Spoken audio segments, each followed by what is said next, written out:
जय ब्रह्मेश्वर। आप सबका स्वागत है। आज मैं आपके लिए एक नई बुक लेके आया हूँ जिसका नाम है द हिडन हिंदू। यह बुक हिंदी में है, तो हम इसके पूरे अध्याय हिंदी में ही पठन करेंगे। तो चलिए शुरू करते हैं आज का पहला अध्याय, जिसका नाम है अज्ञात सफ़र। चलिए शुरू करते हैं। यह गर्मियों के उन दुर्लभ दिनों में से एक था जब सूर्य का प्रकाश अपने अधिकतम स्तर पर नहीं था। नीला आसमान और सुबह की हवा तारोताजा करके देने वाली थी। केवल एक हेलीकॉप्टर की आवाज़ उस शांतिमय वातावरण को भंग करने के लिए काफ़ी थी। इस उत्तम नज़ारे के बीच हेलीकॉप्टर में एक आदमी बेहोश और बेखबर लेटा हुआ था। चार बंदूकधारी उस पर ऐसे आंखें गड़ाए बैठे थे मानो अनंत काल से उसकी आंखें खुलने की प्रतीक्षा कर रहे हो। उस आदमी का चेहरा सफ़ेद रंग से पुता हुआ था और उसकी दाढ़ी मूछें असामान्य रूप से बढ़ी हुई थी। उसके लंबे काले व बिखरे हुए बाल भी उसे और रहस्यमय बना रहे थे। 40 साल की उम्र के लिए वह काफ़ी जवान प्रतीत हो रहा था। उसका चेहरा तरासा हुआ और उसकी त्वचा आकर्षक व चमकदार थी, जिसने उसके चारों ओर एक सुंदरता की आभा बनाई हुई थी। उसका शरीर हेलीकॉप्टर की ध्वनि पर हिचकोले खा रहा था और वह जब भी हिलता उसका शरीर हवा में राख के कोण छोड़ता जाता। उसकी बेहोशी उसके आसपास के लोगों को यह सोचने से नहीं रोक रही थी कि यह कौन है। जो भी उसे देखता वह जिज्ञासु और मोहित हो जाता। पायलट ने घोषणा की 11,067.55 डिग्री उत्तर, 92.7626 डिग्री पूर्व 3 मिनट में रोस द्वीप पर लैंडिंग करेंगे। रोस द्वीप अंडमान द्वीप समूह का सबसे सुंदर द्वीप है। यह पोर्ट ब्लेयर से 3 किलोमीटर पूर्व दिशा में स्थित है। यह जगह दुर्लभ और महत्वपूर्ण प्रजातियों की विरासत के साथ साथ प्रकृति के सबसे बेहतरीन उपहार शांति में मनुष्य को खींच लाती है। द्वीप की सुंदरता के बीच एक गुंबद के आकार का एक उच्च तकनीकी सुविधा केंद्र था। विशुद्ध रूप से अनुसंधान के उद्देश्य के लिए पृथक भूमि पर बनाया हुआ शानदार साम्राज्य वैभवशाली पुरुषों को भी प्रभावित कर देता था। नवीनतम एवं आधुनिक तकनीक से लैस यह सुविधा केंद्र अत्याधुनिक तटीय और समुद्री निगरानी प्रणाली का दावा करता था। उसकी रचना और निर्माण केवल शीशे से किया गया था। इस सुविधा केंद्र ने सतह प्रौद्योगिकी का उत्तम उपयोग किया था।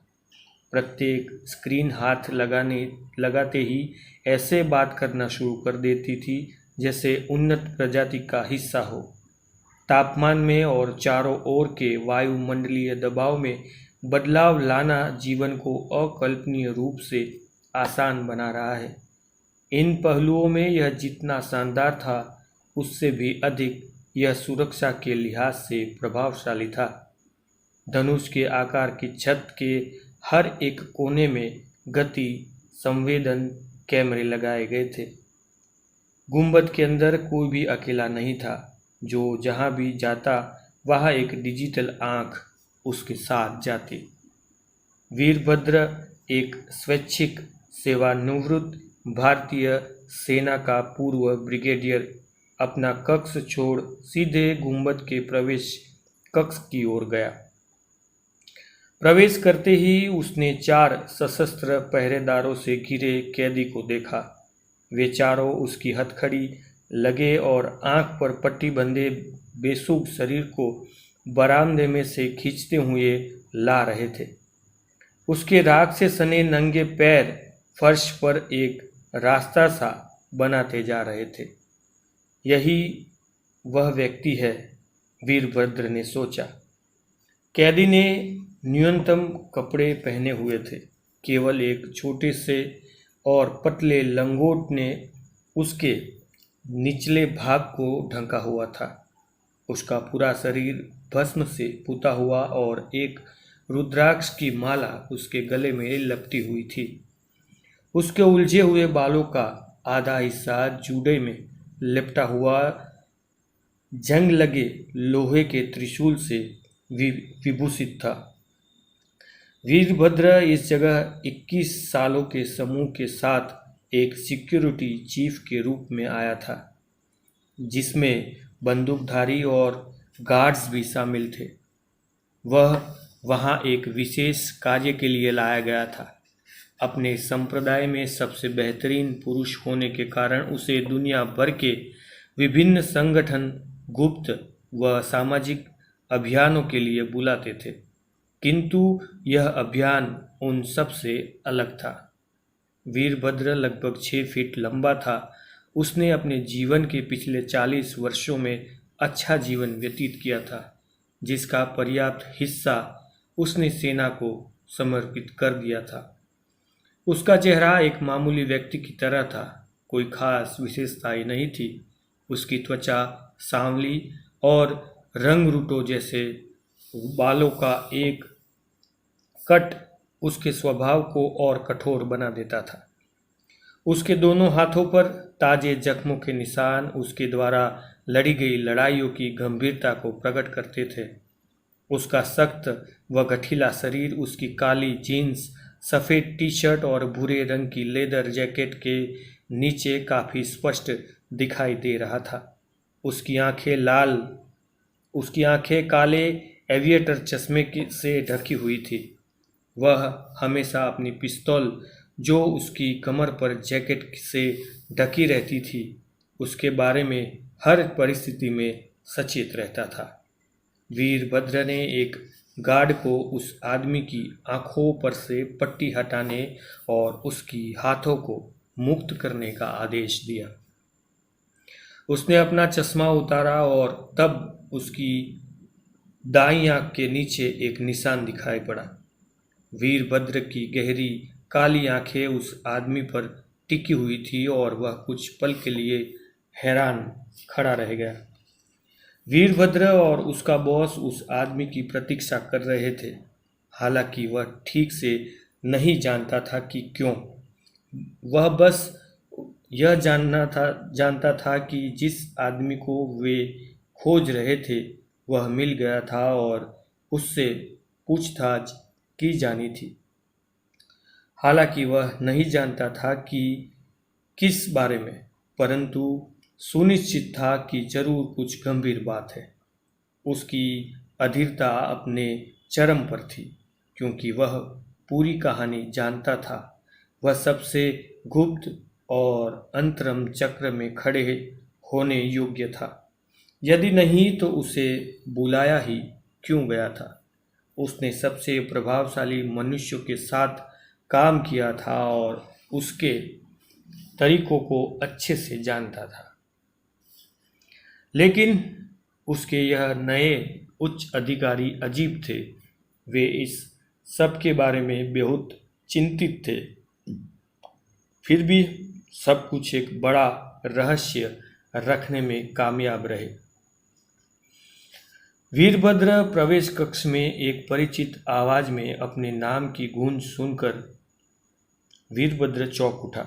वह आवाज डॉक्टर श्रीनिवासन, उनके बॉस की थी। जी सर, उसने उत्तर दिया। जिस व्यक्ति को वीरभद्र ने उत्तर दिया वे 4 फीट 8 इंच लंबे 65 वर्षीय व्यक्ति थे और उनकी त्वचा काले रंग की थी।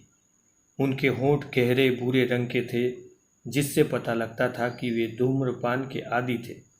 केवल उनके सिर के आगे के हिस्से में कुछ सफ़ेद बाल थे।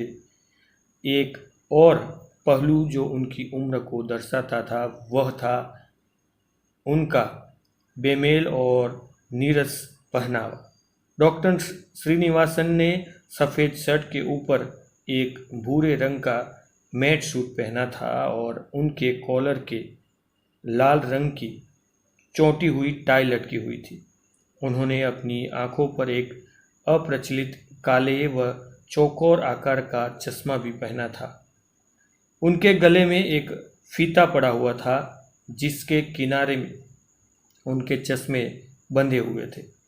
डॉक्टर श्रीनिवासन ने वेशभूषा हास्यास्पद थी, लेकिन उनकी आंखों से अनुशासन झलकता था। उनका आचरण शीर्ष अधिकारियों को भी आदेश देने जैसा प्रतीत होता था। वे अपने आसपास के लोगों में उनमें निम्न होने का भाव पैदा कर सकते थे। वे जब तक चुप रहते तब तक ही हास्यास्पद प्रतीत होते। इस बात का आसानी से अंदाजा लगाया जा सकता था कि उन्हें मजाक बिल्कुल पसंद नहीं और वे अपने काम के प्रति अत्यधिक समर्पित रहने वाले व्यक्ति थे। डॉक्टर श्रीनिवासन के पीछे डॉक्टर बत्रा एक गोरे व्यक्ति खड़े थे। उन्होंने वीरभद्र और डॉक्टर बत्रा का एक दूसरे से परिचय कराया। उन दोनों ने एक दूसरे के हाथ मिलाया। वीरभद्र को डॉक्टर श्रीनिवासन और डॉक्टर बत्रा सहकर्मी प्रतीत हो रहे थे। वीरभद्र को वे कुछ अधिक प्रसन्नचित व्यक्ति नहीं लगे। अपने चेहरे के हाव भाव से वे उद्विग्न लग रहे थे और ऐसा लग रहा था मानो व्यथित हो। वे देखने में डॉक्टर श्रीनिवासन से भी अधिक पढ़े लिखे लग रहे थे। उनकी आंखें किसी बुद्धिजीवी के जैसी थी। डॉक्टर बत्रा एक लंबे और लगभग 50 वर्ष की उम्र के आदमी थे और वे सिख समुदाय का हिस्सा थे। उनकी आंखें भूरी और चेहरा गोल मटोल था।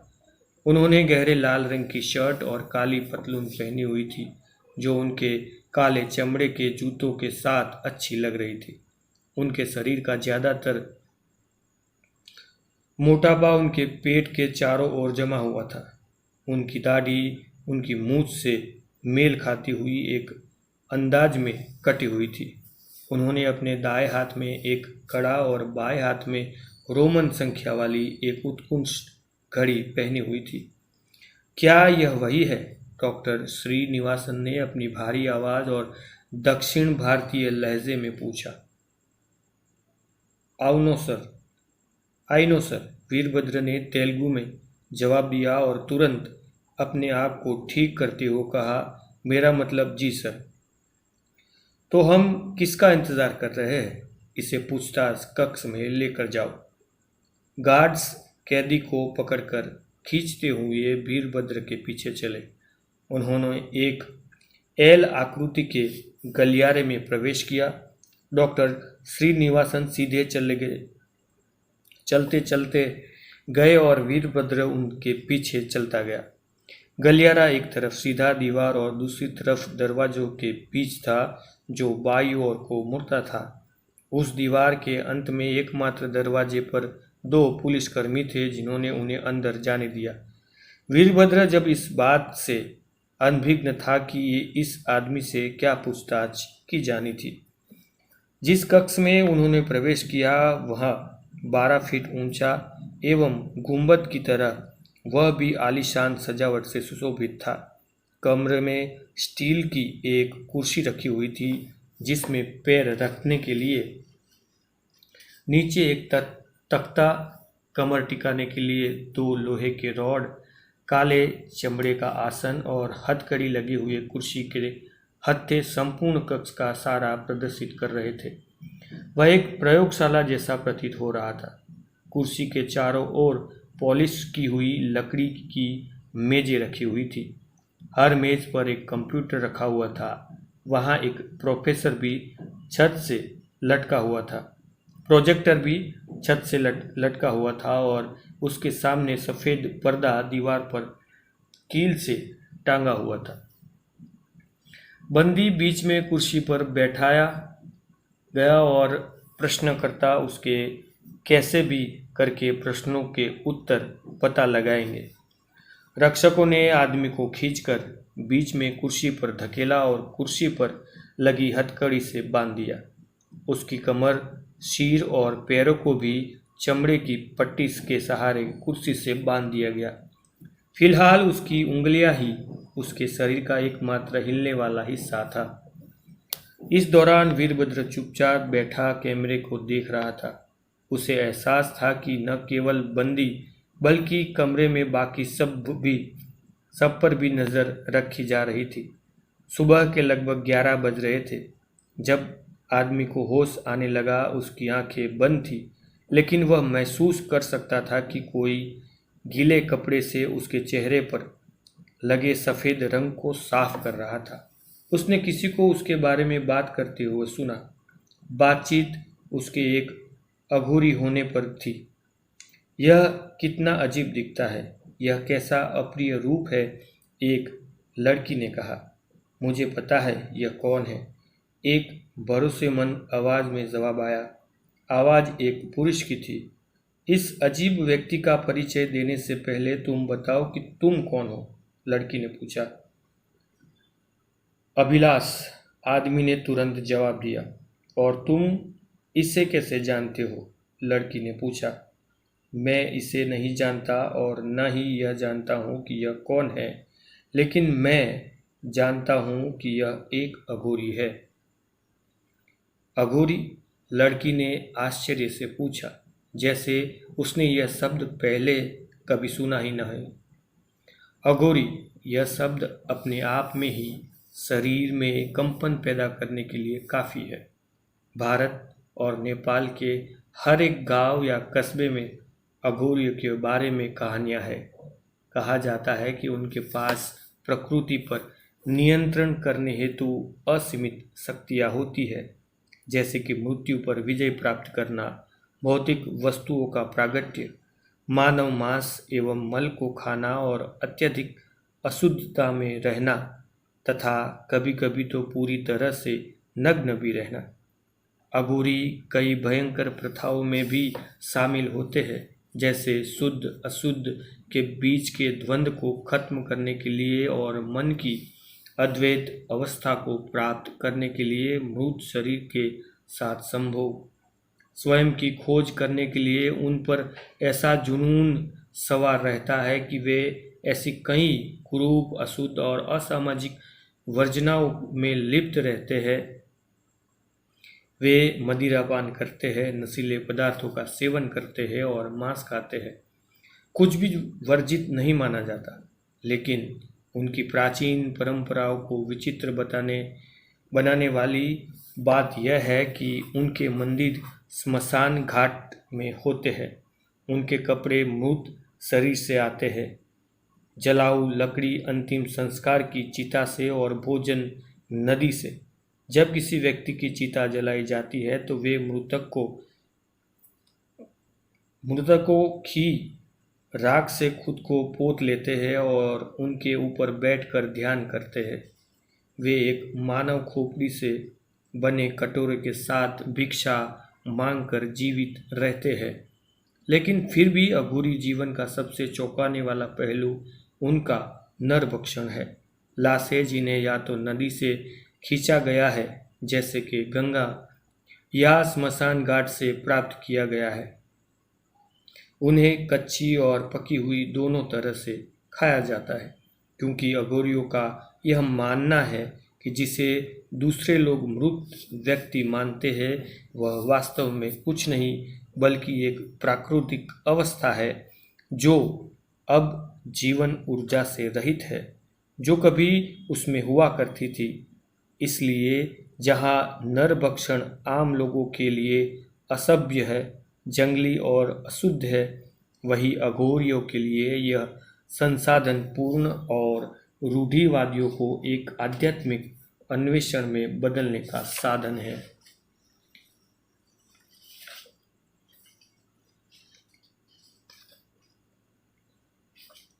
साधन है कि कुछ भी अपवित्र या भगवान से अलग नहीं है। वास्तव में वे इसे एक वैज्ञानिक दृष्टिकोण से देखते हैं कि तत्व कैसे एक रूप से दूसरे रूप में परिवर्तित होता है। उत्तरी भारत की सड़कों पर कई अघोरी साधु घूमते हाथ में खोपड़ी का कटोरा लिए देखे जाते हैं। वे कभी भी अपने बालों को काटने की जरूरत नहीं समझते। वे अपने शरीर का इस्तेमाल कर भय और पूर्व धारणाओं पर विजय पाने के लिए सत्य एवं भेदभावपूर्ण पथ पर चलने और परम अवस्था को प्राप्त करने की साधना करते हैं। सदियों से वे अपनी अजीब और रहस्यमय जीवन शैली से दुनिया भर के लोगों को मंत्रमुग्ध करते आ रहे हैं।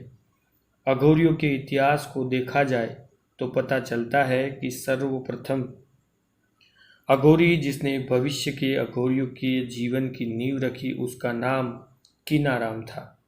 माना जाता है कि वह 150 साल तक जीवित रहा और 18वीं शताब्दी के अंतिम चरण के दौरान उसकी मृत्यु हो गई। अघोरियों का विश्वास है कि शिव परम और सर्वशक्तिमान, सर्वभूत और सर्वज्ञ है। उनके अनुसार इस ब्रह्मांड में जो कुछ भी होता है वह शिव की इच्छा से होता है। देवियों में उनके लिए माँ काली का रूप सबसे पवित्र है। एक और आवाज़ ने बातचीत में हस्तक्षेप किया। इस बार आवाज़ आदमी के बहुत करीब थी। डॉक्टर बत्रा बातचीत में शामिल होकर बोले, अघोरी दावा करते हैं कि उनके पास आज के समय में मौजूद सबसे घातक बीमारियों का, यहाँ तक कि एड्स व कैंसर की भी औषधियाँ उपलब्ध है। ये औषधियाँ जिन्हें वे मानव तेल से संबोधित करते हैं, वह एक शव के जलने के बाद जलने वाली आग से एकत्रित की जाती है। हालांकि वैज्ञानिक रूप से उनका परीक्षण नहीं किया गया, परंतु अघोरियों के अनुसार वे अत्यधिक प्रभावशाली है। बंदी महसूस कर सकता था कि डॉक्टर बत्रा अघोरियों पर अपने ज्ञान का प्रकाश डालते हुए उसके हाथ में एक सिरिंज इंजेक्ट कर रहे थे। बर्फ से ढके पहाड़ों से लेकर गर्म रेगिस्तान और बाढ़ आक्रांत जंगलों तक वे उन सब स्थानों पर रहने के लिए जाने जाते हैं जहां कोई अन्य मनुष्य जीवित नहीं रह सकता। अभिलाष बात को आगे बढ़ाता हुआ बोला, अघोरियों के लिए कुछ भी अशुद्ध, बुरा या घिनौना नहीं है। उनके अनुसार यदि आप सबसे विकृत कार्य करते हुए भी ईश्वर पर ध्यान केंद्रित कर पाते हैं तो आप ईश्वर के साथ एक रूप हो जाते हैं। अधिकतर आबादी की स्मशान घाट में एक शव के ऊपर बैठकर साधना करने की हिम्मत नहीं होगी। अघोरियों का मानना है कि हर कोई एक अघोरी ही पैदा होता है। एक नवजात बच्चा अपने मल, गंदगी और खिलौने के बीच अंतर नहीं करता, बल्कि सबसे खेलता है। वह माता पिता और समाज के द्वारा बताए जाने पर ही उसमें अंतर करना शुरू करता है। जैसे जैसे बच्चा बड़ा होता है और भौतिकवादी आधार पर चयन करने लगता है, तभी वह अघोरी होने के लक्षण खो देता है। हम बच्चों को भगवान का रूप मानते हैं। अघोरियों का मानना है कि शवों के बीच संभोग करने से अलौकिक शक्तियों का जन्म होता है। महिला साथियों को भी मृतकों की राख से पोता जाता है।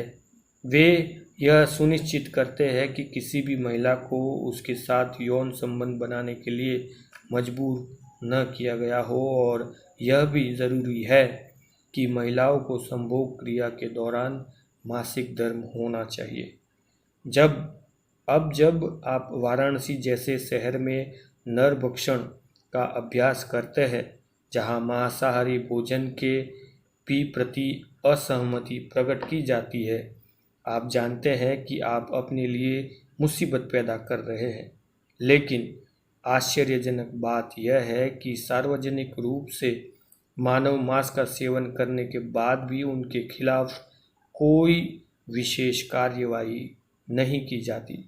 ऐसा इसलिए हो सकता है कि वे मृत मानव मांस खाते हैं और उसे खाने के लिए किसी को मारते नहीं हैं।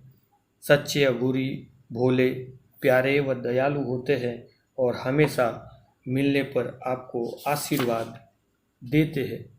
वे अपना अधिकतर समय ध्यान करने में और ओम नमः शिवाय का जाप करने में बिताते हैं। ओम शब्द उस बेहोश अघोरी के कानों में गूंजा और धीरे से उसने अपनी आंखें खोली। आज का पहला अध्याय यही संपूर्ण होता है। मिलेंगे अगले अध्याय में, तब तक के लिए जय ब्रह्मेश्वर।